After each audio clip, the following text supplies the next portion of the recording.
Tell us a little bit about what you saw and being able to relay that message to Cora when you watched Kimbrel pitch and kind of help out so he wasn't tipping his pitches. So tipping pitches, we hear about it all the time. People at home understand what tipping pitches is all about. It's amazing. And that's remarkable.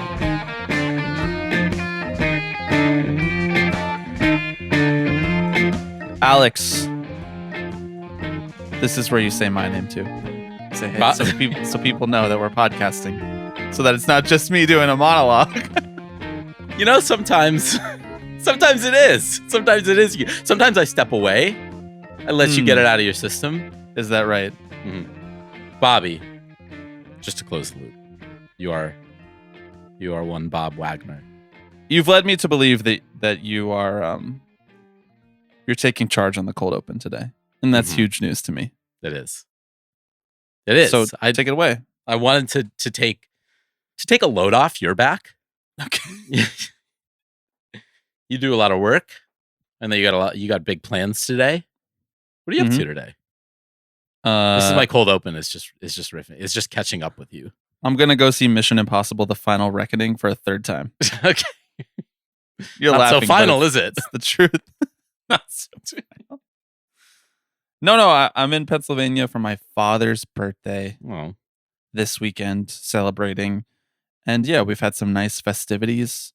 We had a mediocre meal at the Bonefish Grill, as you do in the suburbs. The Bonefish. That's what I call. That was your nickname in high school, right?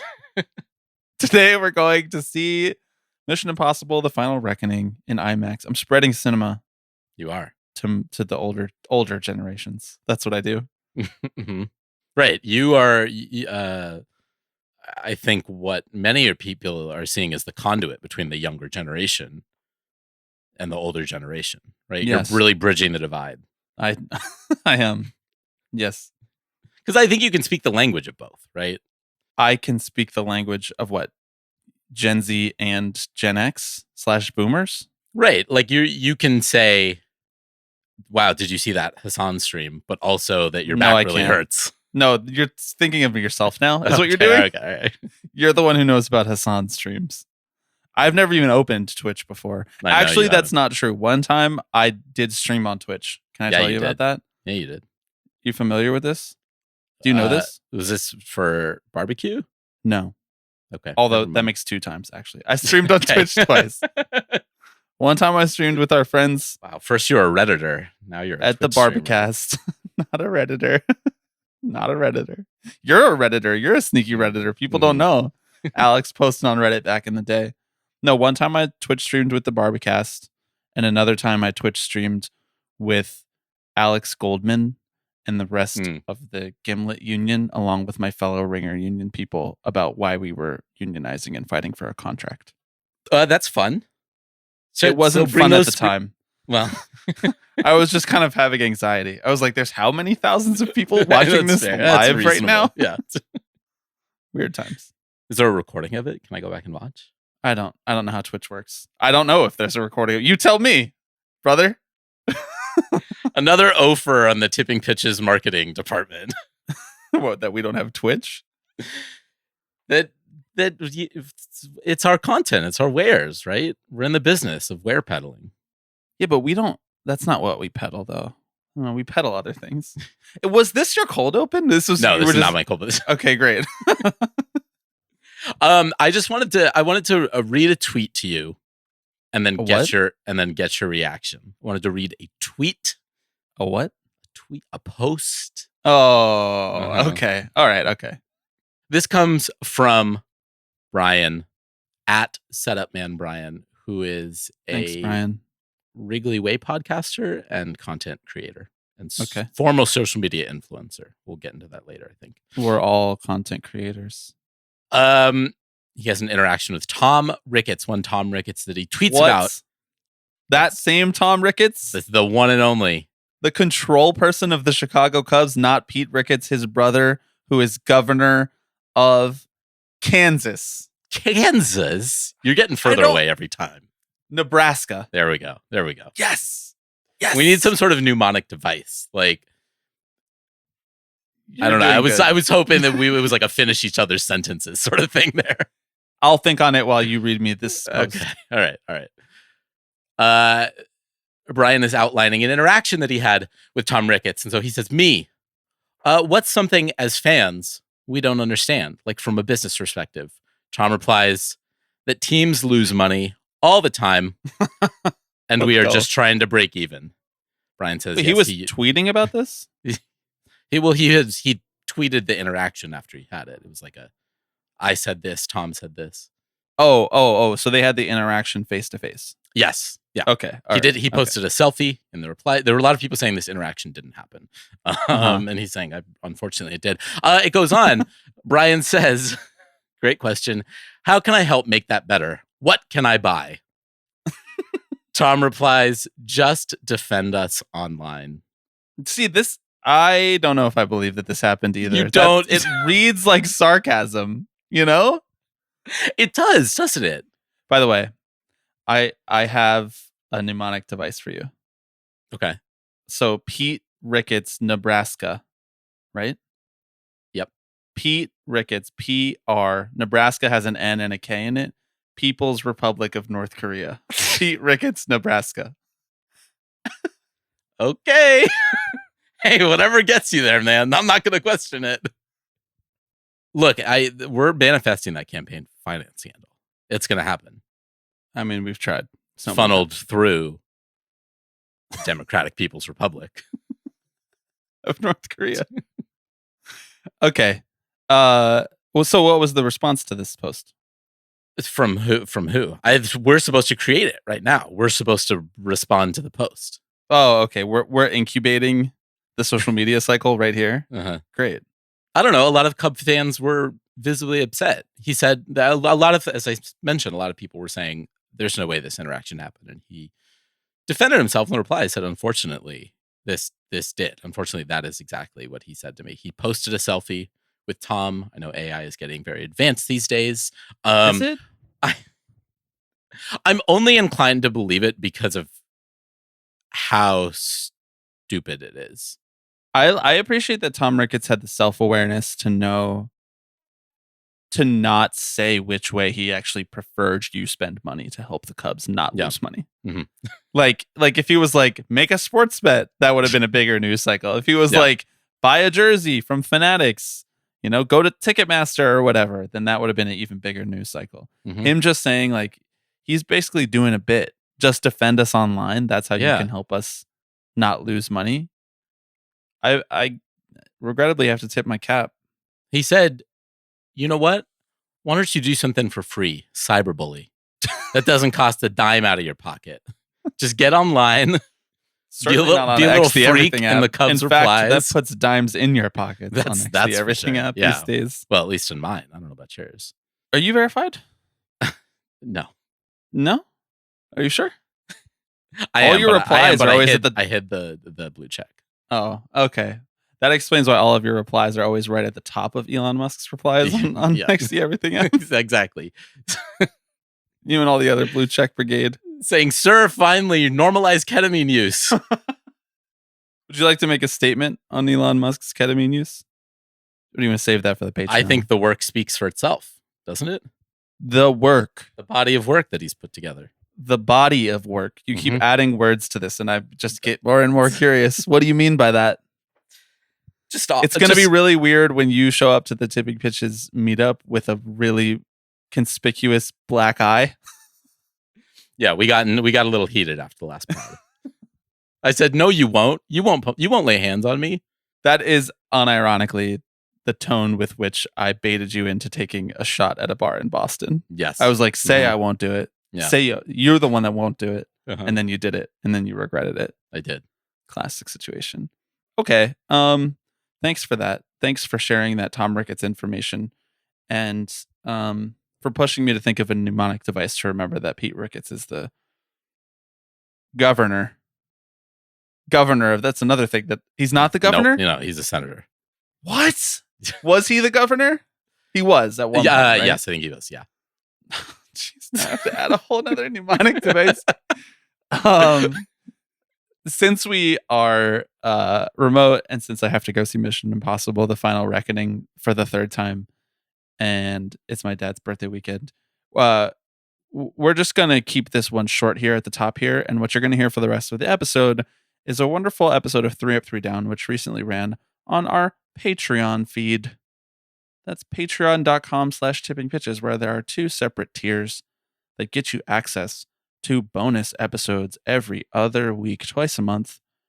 3 Up, 3 Down is a segment that we do where we each talk about 3 things that are bringing us joy, 3 things that are taking away our joy, though more often we are just making fun of something for the downs. Mm-hmm. Not actually things that are taking away our joy, although sometimes it is, and then it gets sad for a couple minutes. But not this week. This week was a lot of, it's a down, but it's kind of funny. So we really hope you enjoy that. This was a good episode of 3 Up, 3 Down that we felt is representative of what those episodes are every other week during the baseball regular season. So if you're a patron already, listen again. See if you notice anything that was good that you didn't notice the first time around. Or just, send it to a friend or whatever. That's my advice. Alex is furiously typing a manifesto over. He's set the microphone down. He complains about me monologuing in the intro, but then he puts the microphone down. Like, what am I supposed to do? This is a podcast. He's not holding a microphone. I just think we can do better on Pete Ricketts in Nebraska, but you can't really do anything with the Cornhusker State. Maybe we could do something with equality before the law. That's their motto. That's a risk. Uh-huh. That's a risk. But I know I don't think you and I should be as joking about equality before the law. Uh-huh. How about here's one. Nebraska starts with an N. Mm-hmm. Pete Ricketts PR. NPR. Yes, Nebraska Pete Ricketts. Nebraska Pete. That's what they're calling him. National Public Radio. Nebraska Pete Ricketts. Careful. If you say that a couple more times, Olivia Giuliana is going to appear out of the walls and start funding a new campaign on this ad. podcast sometimes where you bring up characters. Yeah, that you didn't think we'd have to think about. Not only that I didn't think we'd have to think about, but that I have to now navigate a way in and out of talking about Olivia Giuliana on the pod. Like, what are we doing here? This is supposed to be a person that lives in the phone. Not a person that we bring up out loud to each other. There's a lot of those people. Uh-huh. Yeah. Olivia Giuliana. John Favreau. Uh-huh. Uh-huh. Your guys. Yeah. No, your guys. Oh, right. Yours, you have the abundance guys. I have the pod Save America guys. That's actually, I think this is a really good idea for a Patreon episode later in the season, is a draft of guys. Like, we build a team for each other of libs. So like, I draft the Pod Save America guys for you. And then you draft the abundance guys for me. I think that's a great idea. I love to do a baseball podcast, frankly. This is what happens when you allow the degradation of norms, Mm-hmm. Yeah. 1 week we make an exception for me to do a movie rant. The next week we make an exception for you to make a joke about Hassan Piker and Olivia Giuliana. And then it's over. The floodgates are open. Pretty soon, what are we doing? We're that God damn it, what's the name of that podcast that Ezra Klein hosts for the New York Times? Isn't it like the Ezra Klein show? Is it? I think so. Jeez. Come on, we could have got more creative than that. I know. At least we're not that narcissistic. Should we rename we the did podcast? call our LLC that, so. Well, that's just mostly the Ezra because Klein Show LLC, to be very clear. We gotta stop this. We gotta stop this. Should we just get to the pod? We should just get to the pod. Thanks for tuning in. I hope you enjoy this Patreon episode Unlocked. We're gonna go do 3 Up, 3 Down from the past. But first, I am Bobby Wagner. I am Alex Baisley. And this was a more chaotic than I bargained for intro for an episode of Tipping Pitches.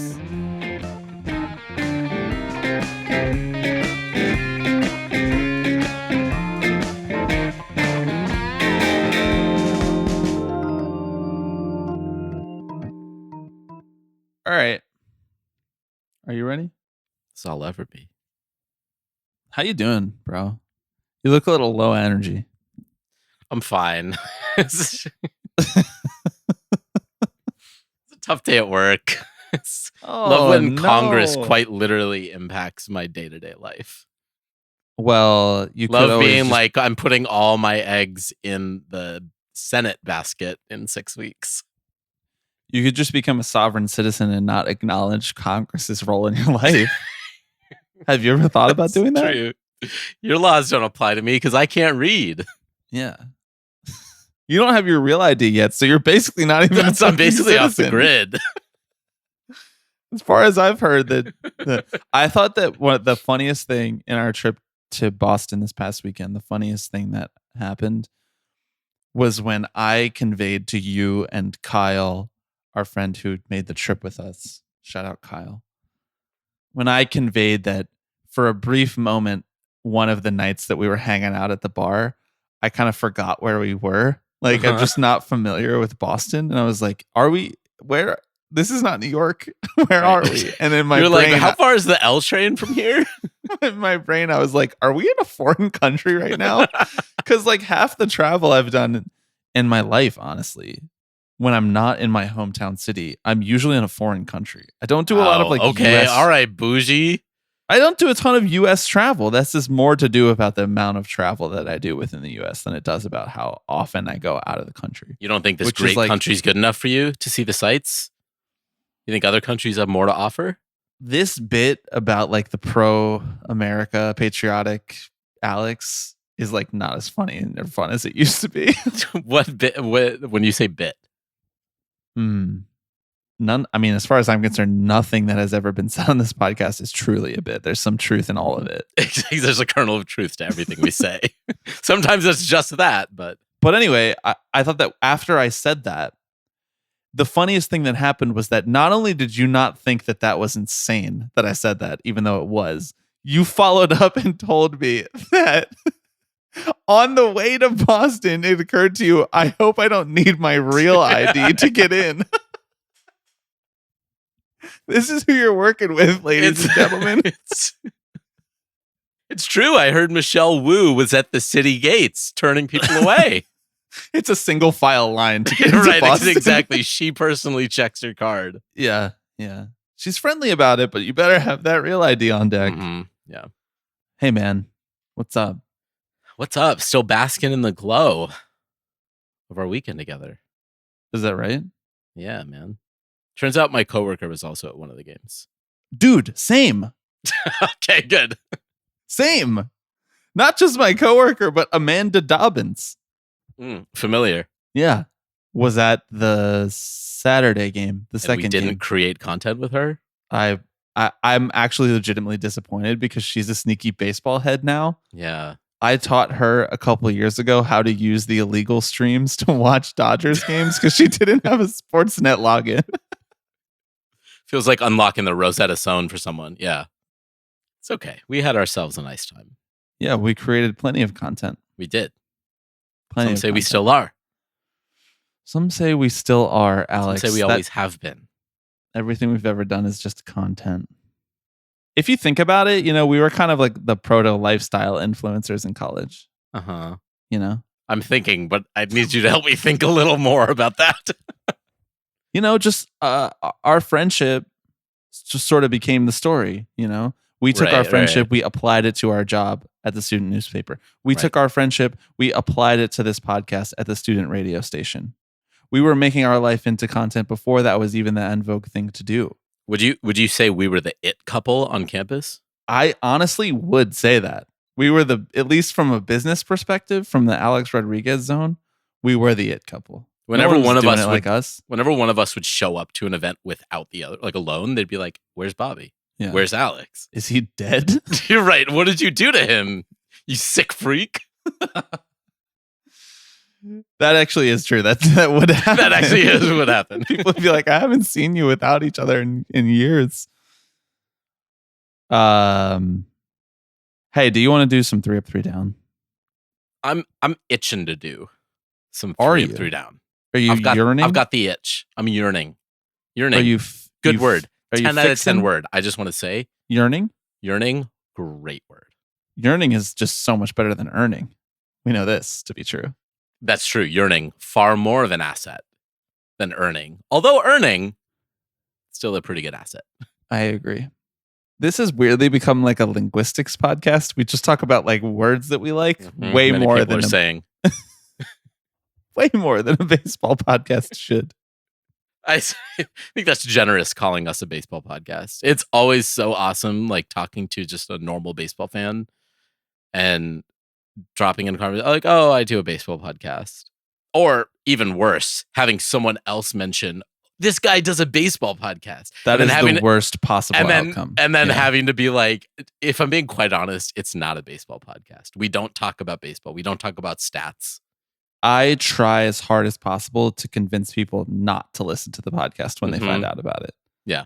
And I'm like, if you do, I just know I am sorry that this was how you just met me. You have so little context. Yeah. And now you're about to get the full experience.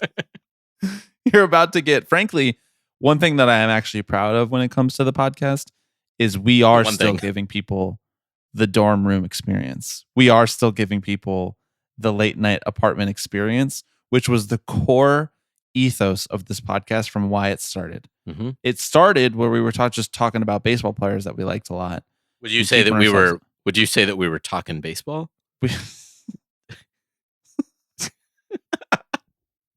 Just shut up. We're gonna do 3 up 3 down now.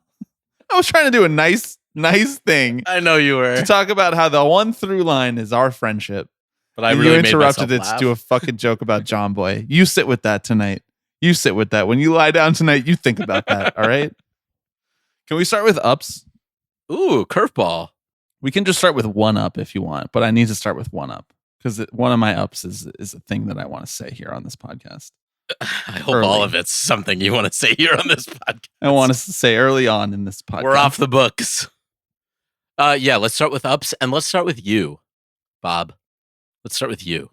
My first up this week is that I'm leaving the Ringer and I'm going to work at Patreon. Not sure if you guys have heard it. Go. Not sure if you guys have heard of it. It's Patreon. It's the company which provides you the app and the subscription service through which you are listening to this podcast right now. I guess that's a disclosure. I'm making a disclosure to people. Pretty soon, I will be full-time for the company that we have been plugging our Patreon account. I'll just work there.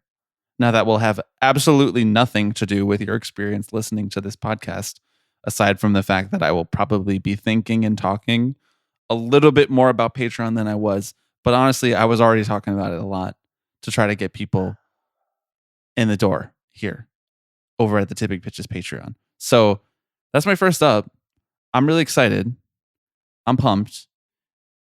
For the purposes of the Tipping Pitches podcast, it just means that we can continue to do whatever the fuck we want.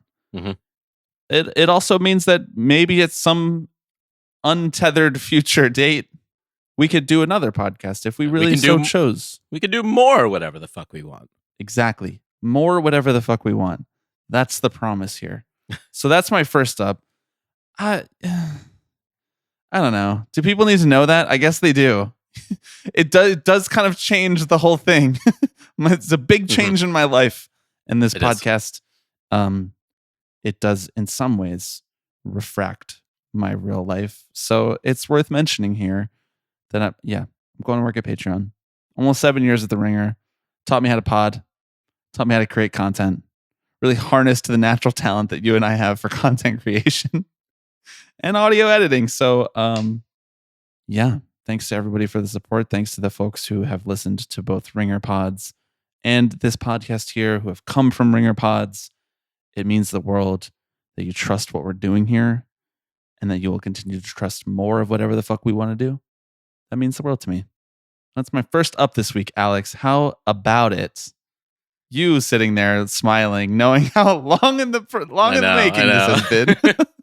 I mean, if I can be earnest, for 2 seconds, it makes me really happy. That was 2 seconds. That was 2 seconons. My time is up. Yeah, get the fuck out of here. No, I'm just kidding. Please continue. I actually like it when you're earnest. It's so nice. No, I know. We're two guys who can really tap into some earnestness when we need to. We really can. Well, and honestly, like I do think that we have used this platform to talk about ourselves as much as anything else, sometimes to the detriment of the pod. I mostly think not. But we like to share things here. We're a family, as they say. We're having a pizza party next week. Mhm. I have watched you grow as a producer, as a host, as a content creator. Yep. And it's made me really happy to see all the opportunities that you have seized. And I don't know, that's my 0th up this week. Like I'll ride off the coattails of that one. I also want to thank the listeners of Tipping Pitches. I don't want to thank the listeners of Ringer Podcast because I don't have a contractual obligation to do that. Yeah. Neither do I, but I feel there's been some sort of exchange between me and them. Right. Yeah. I'm mostly just happy we can start calling it for what the fuck it is. No more unnamed audio company anymore. We're in our naming names era. That being said, you keep Patreon, you keep that name the fuck out your mouth, bro. Well, yeah. You better watch what you say. Patreon, the only platform who's ever taken care of me. Unnamed subscription company. For the record, well, thank you. That was very nice. I appreciate it. I appreciate your patience and generosity in accepting and working around the ways in which the Ringer has dictated my life and schedule for the last 5 to 7 years. It's changed the way we do this podcast. It's made it, in addition to the fact that we're like just both kind of growing up and going into the workforce and whatnot, doing this on our own time, I think has really brought into focus like how important it is to me and it is to us to continue to make the effort to make a good show that is worthwhile and that is different than this type of stuff that I was doing at the Ringer, and creatively fulfilling in ways that working on other shows and producing other shows just isn't. And it's meant a lot to be able to power through and continue to make this show, and it will continue to as I go to work at Patreon. What I will be doing there will be working with podcasters like ourselves, like you and I, who are in the middle tier of size and looking to grow their revenue. And I will be working with people on strategies on how to use that, how to use new features, all that sort of thing. And so in a lot of ways, like, I do have to say the fact that we do this show, the fact that 3 years ago we decided to start a Patreon because we were encouraged by our friends who were already using the platform to make exclusive stuff, to make it more sustainable, the type of work that they were doing. I consider that to be a huge reason as to why I even ended up wanting to work there, and certainly why I ended up getting the job, like having had so much experience making stuff here. And that's cool. It's all part of one big picture. And Nice. That wasn't even on purpose, was it? no, it wasn't. It took me a second to even realize what you meant. I know I did. The brain is a special Right. thing. And it's all part of one big press box. All right, that's my first up. You can do an up, or you can just go to down, and we can skip around a little bit. No, why am I going to kill the mood? You want to skip around? I already have enough trouble with ranking things from most to least evil. I think we should stick with up. My first up this week, a little interview with a baseball player. Personally love interviews. Love when a journalist gets up close and personal with someone who we're covering. This comes courtesy of Zach Meisel over at The Athletic, who interviewed one Carlos Santana this week. Did you see this interview? I did not. Carlos Santana recently marked. I don't know what the proper way. He has been in the major leagues for 15 years. I think he might be one of 5 guys who have been in the majors for more than 15 years, who have 15 years of service time. First of all, kudos to him. Carlos Santana sneaky, fun guy to watch. I love a guy who walks a lot and has crazy power. Sorry, I seen a little movie called Moneyball. He gets on base. Someone referenced that to me today. They were learning I was a baseball fan from Oakland, and they were like, "Oh, so you probably like the movie Moneyball?" And I was like, "How much time do you have?" I have literally 15 hours of recorded audio explaining Right, to yeah, you exactly. my complicated feelings about the question that you just asked me. But in this interview, Zach was talking to Carlos, sort of essentially quizzing him about the last 15 years of his baseball career, right? Like, sort of, do you remember these moments? Good concept. Really good, great concept. Fodder for, I think, a fascinating reflection on one's own career. It roughly came out to, I think, what my interview in that scenario would be like, which was Zach saying, "Do you remember who you did X off of?" And Carlos Santana being like, I don't. Who was that? Here's some choice answers. Do you remember the first pitcher you faced? Nah, I remember the second. You grounded into a fielder's choice in your first at bat and eventually scored. Do you remember who hit you home? No, it's been a long time, 15 years. Who pitched that day for Cleveland? I was catching. Yeah, probably. Who was it? Genmar Gomez? Masterson? No, it was Jake Westbrook. Jake Westbrook. Wow. What about the second game? Whose complete game did you catch? Parentheses, shrugs. That's really bad. I feel like you should probably have gotten a couple of those. I know. He has some nice, what sounds like guesses later on in the interview. And he gets a couple of them right. But I really appreciate, I know that there are some players out there who are so meticulous, right? Who have, a memory like an elephant, who are like, who was a lot of them. Yeah, right, exactly. Whether they take notes, whether it's just something that like they're thinking and poring over. Carlos Santana's like, I have a 5-hit game to my name. Wow, I didn't realize that. That's really funny. And frankly, I resonate with that. As someone who just got out of therapy and was asked like, and where do you think that comes from? And had to be like, I've neutered my memory. I don't know. Start guessing and I'll tell you if you're right. Are you okay with me using that line in my own therapy? Of course, yes. I've neutered my memory. My therapist is going to be like, you've been thinking about that line for a couple of days, huh? That's really funny. Anyway, that's my first up. More interviews where guys are willing to admit they're wrong, where they don't know the answer, Yeah. And enough about the White House. Exactly. And the goddamn Cheeto. I find that baseball players are either like this, where they don't remember anything at all, or they are like freakish photographic memory type things. In my experience talking to baseball players, it was always my favorite thing whenever we would ask CC questions like this, and he would be able to name like the slash line of different players off of him. It's like, because it would bother him so much that someone was good against him.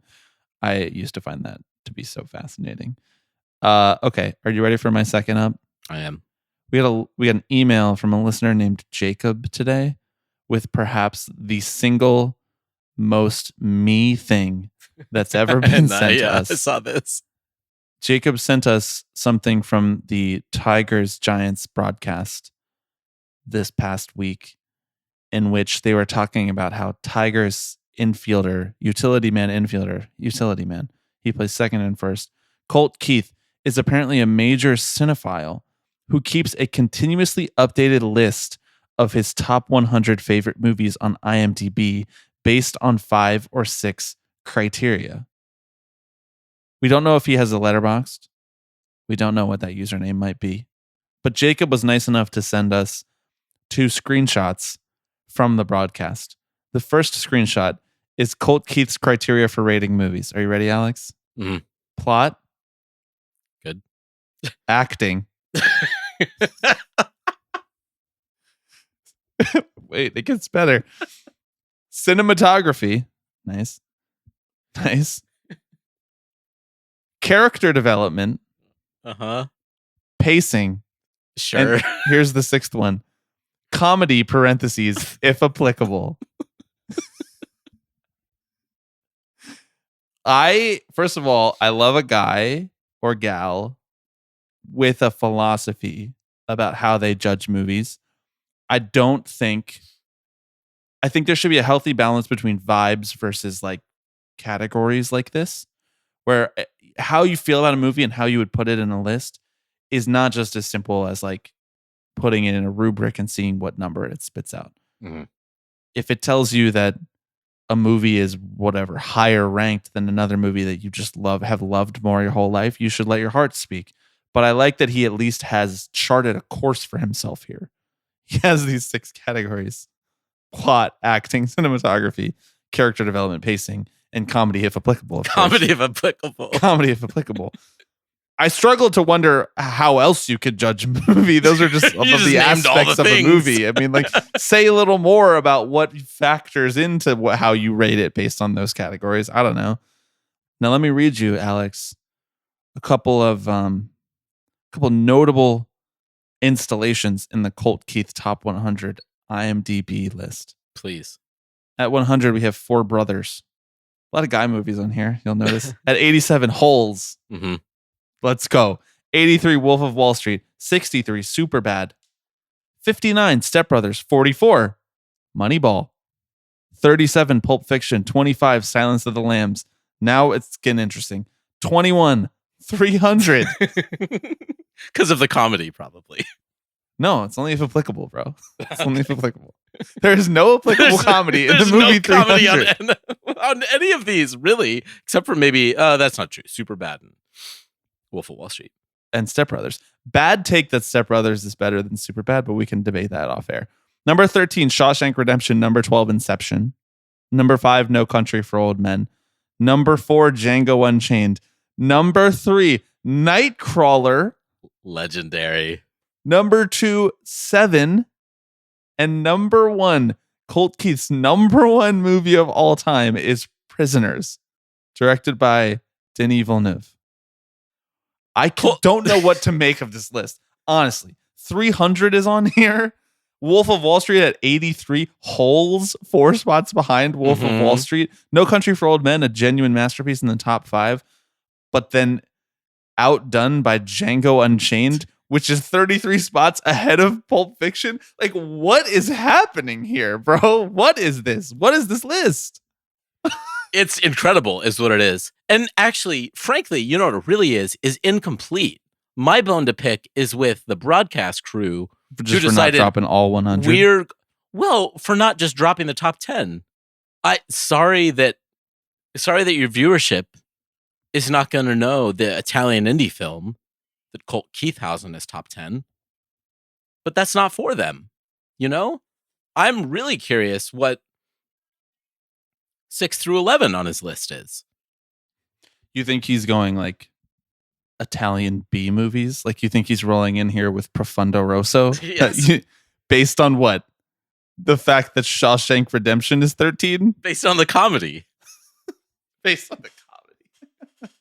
Prisoners number 1 is amazing choice. Great movie. Love that movie, to be very clear. But Prisoners and Seven as the top 2. I'm like, are you good, Colt? Is everything okay at home? These movies definitely have a vibe to them. Yeah, the vibe is like Guy being like, yo, have you seen this movie? Yeah.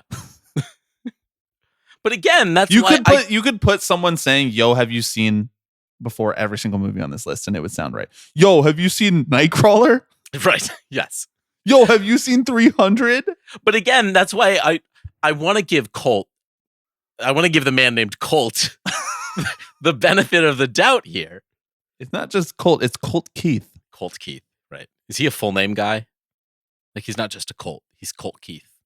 I don't know. I Right. I don't pretend to know much about Colt Keith, the man.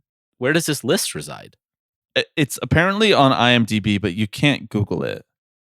I'm sure we could find someone posting about it somewhere. But you can't just Google Colt Keith top 100 movies IMDb, because then it just brings you to the list of like every top 100 list on IMDb. Maybe you can't. Well, get to it. Maybe I will. What are we doing for the next hour? Django Unchained number 4. Okay. I mean, okay. But see, all right. Now I need to like follow up on these, right? Yeah, like I need to hear his someone thoughts. to ask him, say, What did you like about Django Unchained? Colt? Precisely.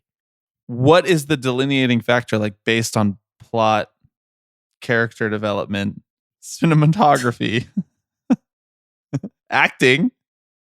Like what for in your mind kind of differentiates comedy, if applicable, differentiates 300 4 spots higher than Silence of the Lambs? I'm gonna just boldly argue that the acting and the plot and the cinematography and the comedy even and the pacing, don't forget pacing, is better in Silence of the Lambs. Sorry, this was just like this was like developed in a government lab to make me talk for 7 straight minutes. I know, and unravel. I know.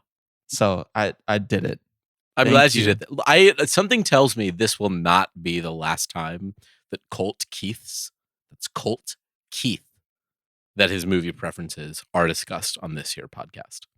I love movies. I love baseball. I love when baseball players love movies, and I love movies about baseball. That's it.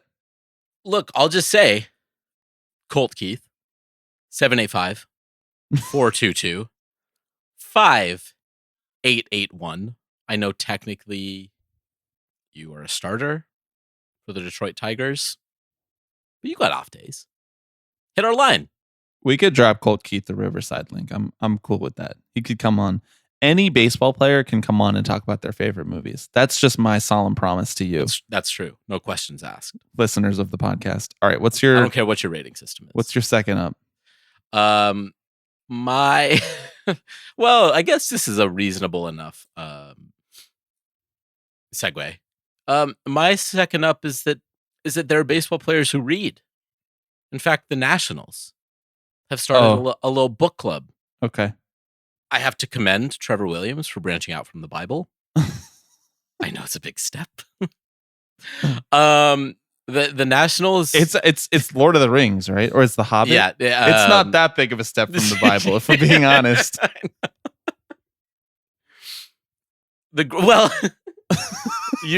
For what it's worth, the group quite literally did morph out of Bible study. Oh my God. Like they got to the end and they were like, what do we do? Do we fucking read it again? That's how many religions were started. I did. They got to the end of the Bible and they were like, what do we do now? Now we have our own sacred text. We either put it in practice or we read another book, I guess. Or we write another book. There you go.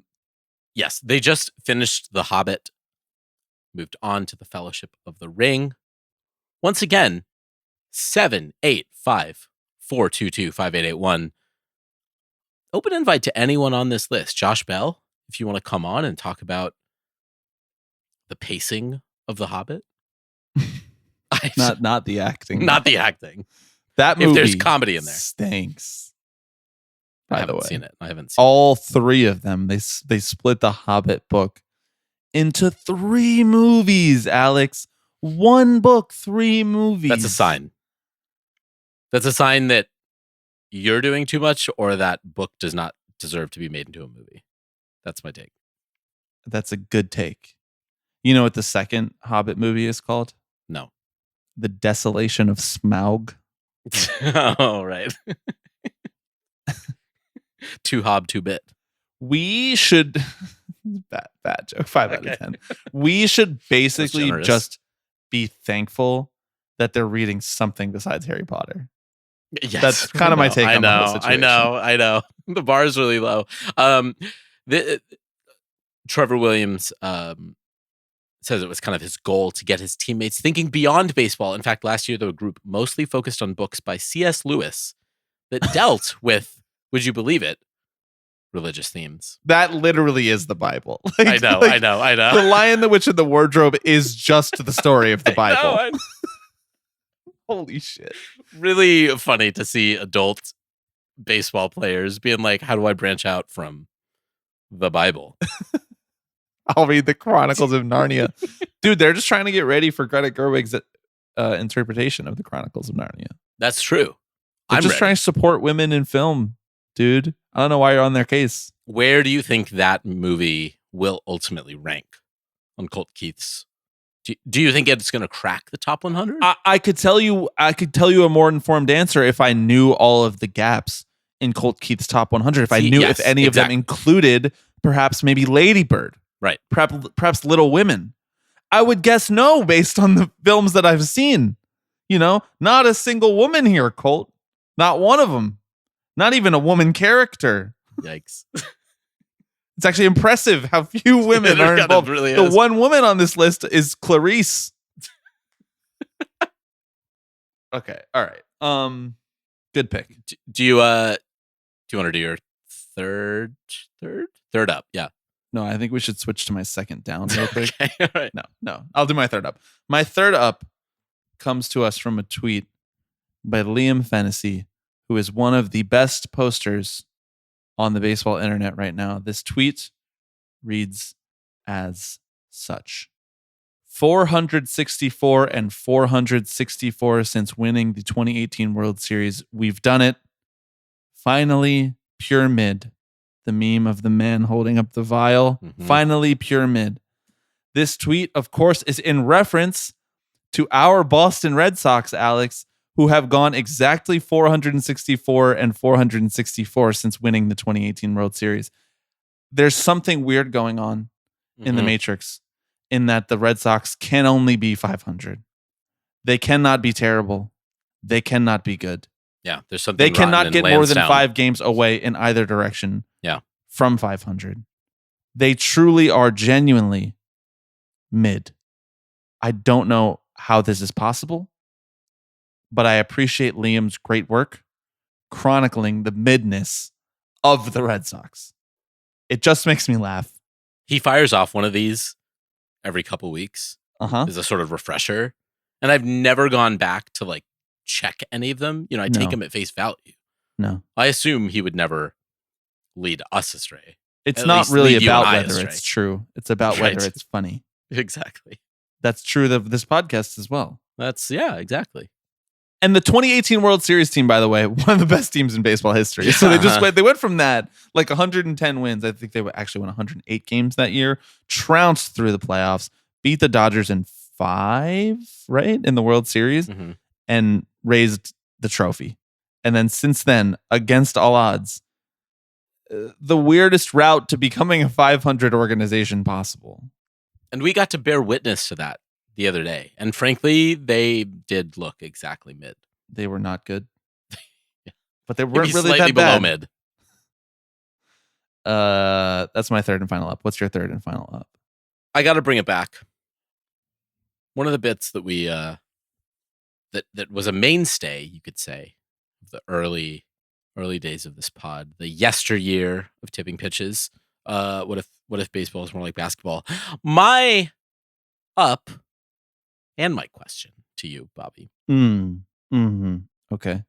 How can we get Timothy Chalamet behind the dugout of a Mets game? Do we think Chalamet is a Mets fan? He has kind of Yankees fan energy. He does, kind of. I don't know. I'm sure there's a reporter out there an intrepid young reporter who'd love to get to the bottom of that question. My broader point here is that he's drawing eyes to the game over there. Yeah. Right? Everyone is in love with courtside Timmy, who's traveling to Indianapolis, I guess. He's not doing anything else. Well, that's for sure. Dressing like Jack Nicholson. Dressing like Pete Weber. Yes, right. The bowler. Yeah. Who do you think you are? I am. Is this just the kind of thing that can only get cooked up in the pressure cooker that is Madison Square Garden, right? That is an environment that's so ripe for this kind of visibility and direct engagement with the game. Do you even think that it's possible to have a sort of super fan of that type for baseball? Good question. Thank you for asking. Of course. That's what I do here. I really just ask appreciate questions. it. Especially when I don't have a point to make. Couple thoughts. No, it's definitely not possible in baseball. Okay. Because the broadcast obscures the fans. Mm-hmm. That's a good point. And most celebrity fans sit in a box at a baseball game because they're cowards. Unless you're I Emma will Stone. note Emma Stone, yes, as you mentioned, Emma Stone has the guts to sit behind home plate at Citi Field. The unfortunate part of that is she's a fucking Padres fan. One of my biggest disappointments of the 2020s was when Emma Stone, maybe my favorite actor of all time, was sitting behind home plate during the Mets-Padres wildcard series that broke my soul in the year 2022, rooting for the Padres because of her fucking boyfriend or whatever, husband. I don't know what their status is. I don't really care either. That's how I feel. Wow, typical man thinking that the woman can only root for the team because that's who her partner roots for. She said that's how she became a fan of the team. Just saying, I'm just reporting the truth. She's not from there. She's not from there, Alex. Where's she from? I don't know. I'm going through a Said whole with thing. a not insignificant amount of distress. Scottsdale, Arizona is where she's from. Oh, so she's more of a spring training head. Okay. That's actually really funny that she's from Scottsdale. That seems fake. That seems like where you would pick if you wanted to throw someone off the scent. Well, I know no one actually lives there, right? Like my childhood best friend lives in Scottsdale, Arizona. I know people who do live there. This is actually one of the few facts that I can confirm. I have Scottsdale friends. I don't think it's possible, but I do think if there was one person who could try it, it would be Tim. It would be Chalamet. Oh. So you're saying that you don't think... Not Tim Pool, your favorite. Right. So you don't think that Nathan Fielder fits that mold, so to speak? For the Not Mets? really. Although him being at the Mets game a few years ago, the playoff game was just... Really good bit. We should have known it was a terrible omen. I know. You watching the rehearsal? I'm not. I don't know, man. I can't watch TV. It's hard for me. I know. I did watch the studio though, and I quite liked that. This reminds me a few months ago on the podcast when Chalamet was on his press tour for the Bob Dylan movie, which is of course called Sing It For Feet Me. Unknown. Because you remembered it. I know. That was more of a just finishing each other's sentences thing. No, that was more me trying to bait you into doing your Bob Dylan voice. The complete unknown. A complete unknown. Yeah, that movie's called A Complete Unknown. Solid movie. Liked it. Thought about it a lot after I saw it. Chalamet is amazing in it. When he was promoting this, you'll remember he was on McAfee. He was on College Game Day. He was everywhere. He was on Sports Pods, up and down. He was on Theo Von. He was everywhere, and he was talking ball. And everyone was like, oh, he actually knows what he's talking about. He knows college football. He knows basketball. What sport did he not talk about, Alex? I think it was baseball. Yeah, I didn't hear a peep from him. Chalamet, what say you about Max Kranick? Chalamet, what say you about Waddell? Chalamet, has Brett Beatty really turned it around or not? He's lifting the ball again. What do you think? I don't know. I'm just asking questions. You're supposed to be the one with answers. You're the rich, famous celebrity. I think he got too spooked by the Will Sennett TikTok. I think that freaked him out to the extent that he won't engage with baseball anymore. The whole Chalamet thing and him playing a role in which he does play someone who is a messiah. If he were to come out and he were to say, I like the underlying numbers, I like the ex-WOBA of Juan Soto, I think he's going to turn it around, I would have no choice but to bow at the altar of Chalamet forever. I already feel like I have. Right. caved. I'm like, we kind of already are, right? No, but I already feel like I have caved when it comes to his movie star persona. But I'm like a wee bit, a hair skeptical of the whole, like, he's basically Bill Simmons. He's like a content creator. He's Stephen A. Smith. Yeah, I know. Like, I'm like, nah. I think he's an actor. And I think he's a big Knicks fan. I think that is true. Yeah. But I don't know. I don't know that I really believe that he has thoughts about college secondaries. No, I don't either. I think he was But very well prove me wrong. prepped. He could prove me wrong. He Here on could this podcast. prove you wrong here on this podcast. 785. I'm just going to say that as filler from here on out. It's like you just learned the phone number, like you're a little kid who just learned a word and now all they can Right. say is that word. Yeah. That's you with the phone number. Okay. Does that make it downs now? Was that your third up? That was my third up. Turns it over to you. Okay, my first down is Chris Taylor in an Angels uniform. It's not Jesus good. Christ. It's not a good thing. It's not good for anyone. I would have just liked to see him go to another team that wears blue, I guess. I don't know. I didn't like seeing him in red. There was like a whole like kind of Star Wars feel to it, you know? Like he went from the blue lightsaber to the red lightsaber. He's just been on the Dodgers for so long. I've seen him take so many important at bats for the Dodgers. He's a legendary figure for Dodgers Twitter, like the folks on Twitter who are just thirsting after him for a decade now at this point. Mm-hmm. He's a core tenet of the Dodgers organization, and it just doesn't feel right that they cut him.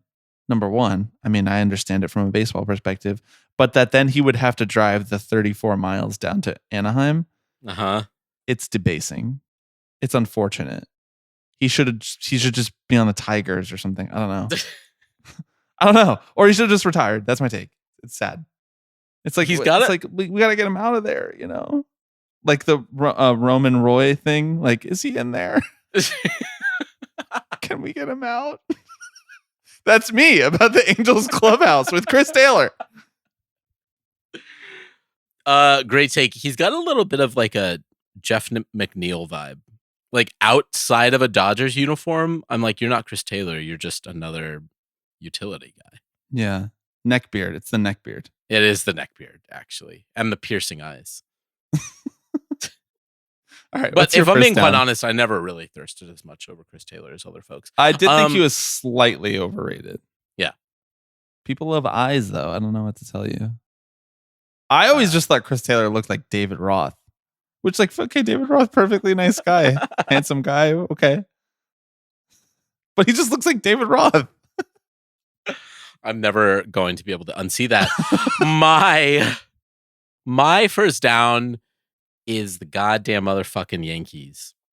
You think that just because you get rid of your facial hair policy, that all of a sudden you get to have cute little superstitions around it?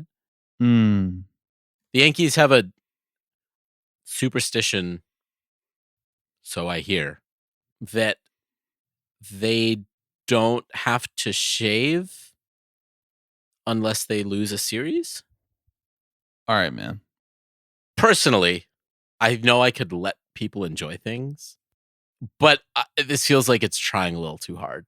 In my book, I would like to see something that's like maybe a little more organic rather than, oh, we're going to have to shave our beard if we lose this series. This beard that we weren't allowed to grow until 6 months ago. It feels, even their superstitions feel like weirdly sanitized and corporate, you know? Means tested.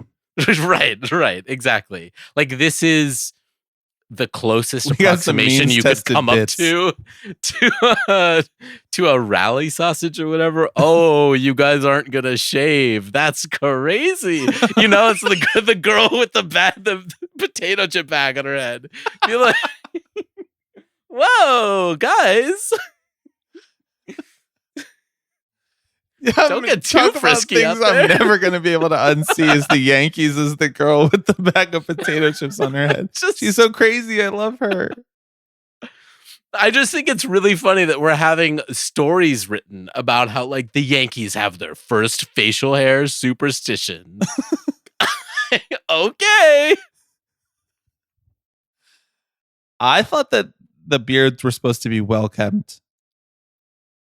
I've been seeing my man Austin Wells. Mm-hmm. Just looks like any other beard in Major League Baseball. Yeah. What sets aside the Yankees? That's a great question. That I ask you, Alex. What makes them exceptional? It's true. Yeah, this is dumb. Okay, like just now that the beard policy is gone, you just can't talk about beards at all anymore. Right. Like You can't make this your thing now. Now that you changed your facial hair policy, you're not allowed to talk about it again for a year. I love this idea. Great. I think that's great. I just want to clarify this bit, this superstition is, I guess, just between Austin Wells, the man you were just discussing, and their catching coach. Sure. That doesn't even count. Frankly, actually makes it even less worthy of a story. That's not even a, yeah. Damn, this guy, this guy thinks he's on the team. All right, my next down. My next down is that the Timberwolves are about to get eliminated. Oh no. Yeah, they got no shot, bro. I tried to tell you guys, put on your fucking Nuggets hats, you know, Mile High City 5280. Let's get it. Let's get in there. Let's all buy a Jokic jersey. Let's all really try to say a healing circle for Aaron Gordon's hamstring. I tried all that with you guys, but you didn't believe me. You guys didn't try hard enough. It's on you, listeners of the Tipping Pitches Patreon, that you guys didn't put enough effort in to help the Nuggets advance, a team that the Wolves actually could have and likely would have beaten. And now they're just getting swamped by the Thunder. Oh, they're about to get like hella eliminated, aren't they? Yeah. They're about to get ye old gentlemen swept. Mm-hmm. All right. Now everybody's asking questions about Anthony Edwards. Can he win against his peers? Meanwhile, A-Rod, the poor guy, what's he going to have after this? I'm worried about him. I am too. He's put a lot of time. He's put not as much money as Mark Lowry, but a lot of money. I don't know. I'm just, I was really attached to the idea of seeing him in the NBA Finals and seeing him at the Garden potentially. And now neither of those teams are going to advance. So. I know. It's quite unfortunate.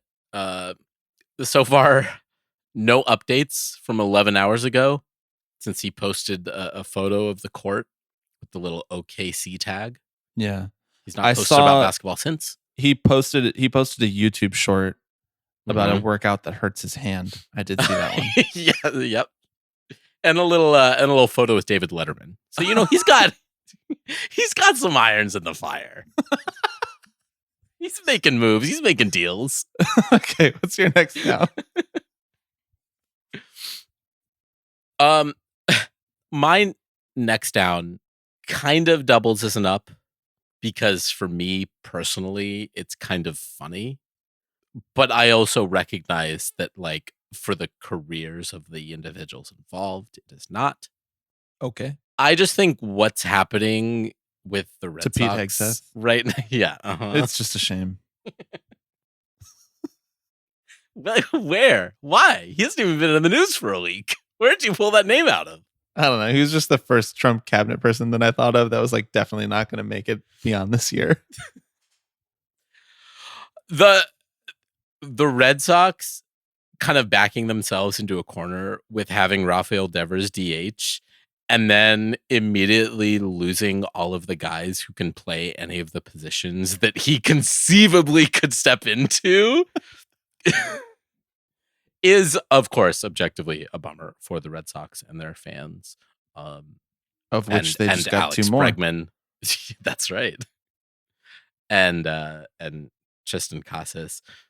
Alex Bregman's interview after they found out that he had like a 3-month injury was so depressing. It actually brought tears to my eyes. Watching guys have to try and talk when they are mere minutes, maybe, after finding out that they don't get to do the one thing they know how to do for the coming months and maybe year, like whatever it is. So what you're saying is you don't support open media access because journalism is corrupted and the press is out to get our great men. Yeah, well, I just think, why do they have, like, the athletes are the reason these guys have a job, frankly. They should shut up and write. Shut up and write. That's a good one. I do think it's kind of funny, though. It's pretty funny. I have to admit. Yeah. What do you and obviously Alex Cora came out and was like, no, there's no way Devers plays third. But like, really? I mean, they called up Marcelo Meyer so that he wouldn't have to. I know. Whose debut we saw. Yeah, he had a tough night at the plate. He did have a tough night at the plate. I guess And my then honorary bounced back on Sunday. That's right, he did. My honorary fourth up is the fact that he wears high socks. He looked great out there. He looked very show, as we say in the biz. I thought a funny subplot of the Red Sox season is that I saw someone pointing out today. I don't remember who it was, but I saw someone pointing out that for years, like literally for years, they had these top three prospects: Marcelo Meyer, Christian Campbell, and Roman Anthony. And the point of trying to build out the rest of the roster with competent infielders who could fill those positions, such as Trevor Story, such as Alex Bregman, was that they didn't want these guys to have to feel the pressure of being the savior of the whole Red Sox franchise, particularly post a lot of the frustration from the Mookie Betts trade and the tearing down of the 2018 team, if you want to put it that way. And now, because of injury, because of regression, because of weird management, now those guys basically need to save the season. Yes. Lost in all of this is that Trevor Story just sucks. Yeah. And that's kind of weird because he actually was pretty good when he's been healthy with the Red Sox. He's just hasn't been able to see. He's had 2 catastrophic injuries since joining the team. And he's almost unplayable, which is weird. And so, yeah, after all of that, turns out you actually do have to call up these guys and they actually do have to be good, you know? Yep. Mm-hmm. I'm Bloom sitting somewhere being like, my whole legacy rides on this. Call these boys up. What is he up to? He's a special advisor for the Cubs. The Cubs. I think. Wow. Chaim Bloom is an the Cardinals. From one Devil franchise to another. He has been named the successor to John Mozeliak as president of baseball operations for the St. Louis Cardinals. So he will be the president of baseball operations next season. They've already named him that? Yep. Is Mozeliak retiring? Yep. Is he actually, or are you just He actually is, yes. Oh, okay. All right. I was working on a Biden joke and it felt hard. It felt like a high wire act, and so I punted on it. That's why that tone came out weird. All right. Do you want to give me your third down? Yeah, my third down, it comes from Fenway Park this past weekend. You and I and Kyle, we were trying to explore the stadium. We were trying to walk around. We're trying to see the stadium from every vantage point that we possibly could. And so what did we do, Alex? We started walking up a ramp, started walking up some sets of stairs, started making our way, just public access ramps, no signage saying anything, except for there was a sign that said we were headed towards the Aura Pavilion. Aura, A-U-R-A, Aura Pavilion. Well, and you might know that Aura is a brand. I believe they're a digital picture frame, or maybe maybe yeah. Let's see. Is it intelligent digital safety for the whole family? Oh yeah. No, that is the Aura that they were referring to. This is digital safety. There's also an Aura frame, but I believe that's a different company, spelled the same. Okay, good. I'm really glad that we cleared that up. Oh fuck! It's powered by AI. What? Could I use? How did they get their hands on that? To protect my bespoke AI appliances from being hacked? I sure hope so. I mean, it's coverage up to $1 million. And once again, I want to underline the fact that it's powered by AI. Great. Okay. Aura is a digital security company. They are a sponsor of the Boston Red Sox. They have a pavilion called Aura Pavilion. We made our way up there because we were Please stop. We made our way up there because we were doing a bit. We wanted to take some photos. We wanted to be like, we're Aura farming at the Aura Pavilion. But I thought we were also partially just trying to see where we could walk around, right? We were like, let's get up to the top. The answer is nowhere. You can't walk around anywhere on Fenway unless you're sitting up there. It was just built to sit in a seat and watch a ball game. And we got up there, and a perfectly nice security guy was like, "You can't be here. You can't come this way. It's press only." And I just gotta say, I feel a little bit hard done that I wasn't allowed to go to the Aura Pavilion. Why is Aura sponsoring a pavilion that cannot be accessed by anyone? Mm-hmm. What's the point of that? What's the point of Aura sponsoring where the press goes in? I will also say, are we not press? Should we have? To that guy? I mean, no, we're not press. We weren't wearing a press pass, and we certainly weren't coming off as legitimate journalists. That's for sure. It's really this is so unbelievably inconsequential to anything we're talking about. And God knows it doesn't relate to baseball. But I'm getting kind of thrown about the fact that the Aura, AURA logo is the same as the ring logo, the OURA. Yeah, Yep. that one you're wearing right now. That's right. It's the like exact same. It's got the little like line above the first letter. Yep. It's got the little modern sans serif font. Correct. We used to innovate in this country. It is weird. It's weird that there's an Aura OURA with a line above the O, an Aura AURA with a line above the A, and Aura no lines. And these Right. are three separate companies who are not associated with each other at all. Mm-hmm. And do, as far as I'm concerned, three completely different things. I mean, this is a little bit of a pizza, Little Caesar situation. Right, exactly. I'm always saying that, frankly. All right, what's your third and final down? My third and final down also comes from Fenway Park, where the Boston Red Sox From when we play. shipped up to Boston. That's right.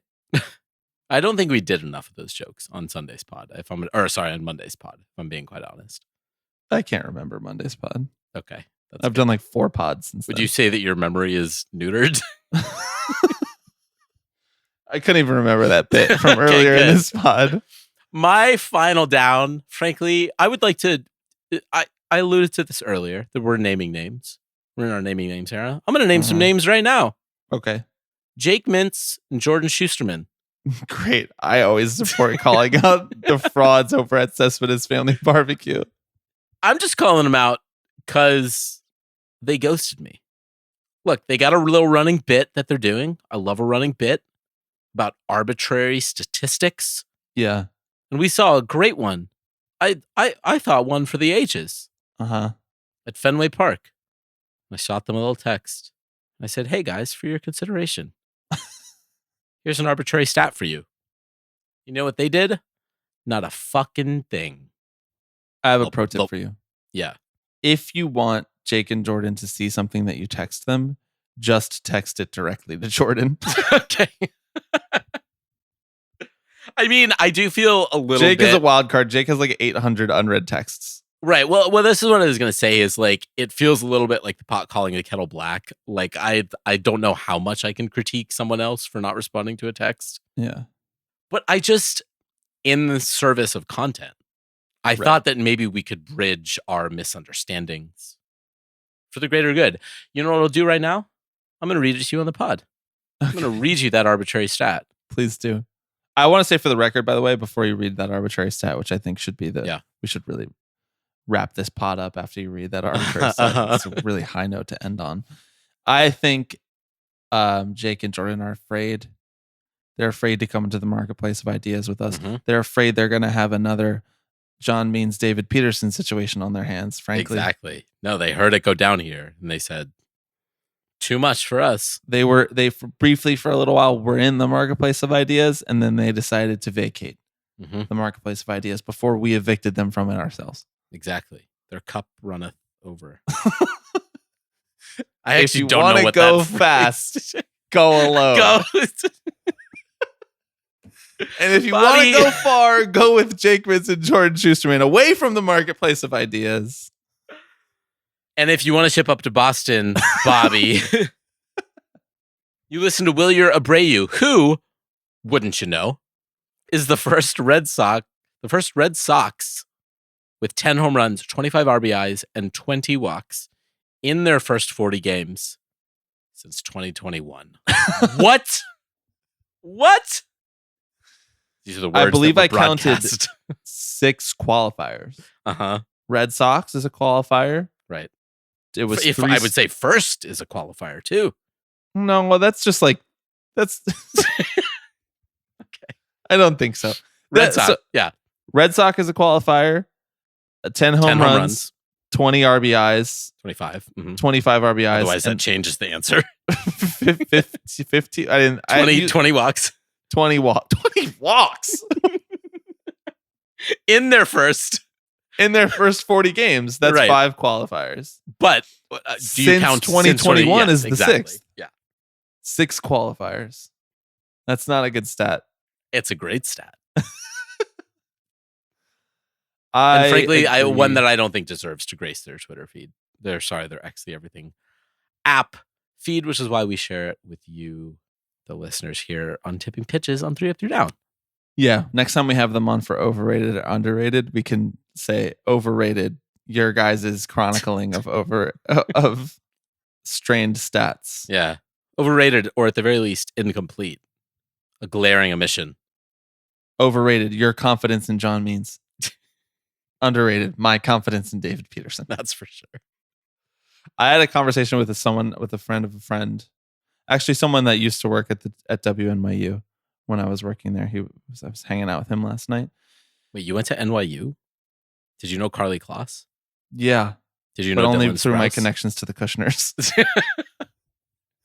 No, I was having a conversation with someone who's a Mets fan, and he was like, the rotation's so great this year. You know, me, I've always been a Peterson guy, but it's really been nice for him to catch up to my expectations. That's what this guy said to me. That's and I was like, insane. little do you know, friend, that you're talking to the #1 Peterson scholar Yeah. who has ever lived.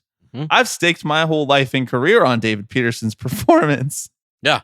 You somehow managed to create a leveraged exchange traded fund that trades based on how his performance is doing. Yeah, and I'll tell you one thing, Alex. I'm fucking rich. That's right, you are. That's the real reason I'm leaving the Ringers, because I don't need their paycheck anymore. I'm rich off the David Peterson ETF. Okay, what a great pod. I'm really glad that it started with me forgetting that we were doing 3 Up, 3 Down That's true. and then thinking of my list in under 5 minutes. That's the best way to create content. It's like what filters itself to the front of your mind. Mhm. That's what you want to talk about. That's why you're here. That's why the red light's on. That's why the mic's in front of you. First thing that comes to mind. Is it baseball related? Likely not. I thought, to be clear, I thought you did great. Thank you. I would not have noticed and wasn't going to say anything. 1, 2, 3, 4 of 6 were baseball related. 4 of 6. That's 2 of 3. That's 67%. D's get degrees. That's pretty good for you, if I'm being quite honest. And I have to admit, I do know that there will be regression to the mean. Reversing. There we go. I knew there was a word with a letter left out. Couldn't remember the word or the letter. All right, good pod, Alex. Great work. Hello, everybody. I'm Alex Rodriguez. Tipping pitches. Tipping pitches. This is the one that I love the most. Tipping pitches. So we'll see you next week. See ya!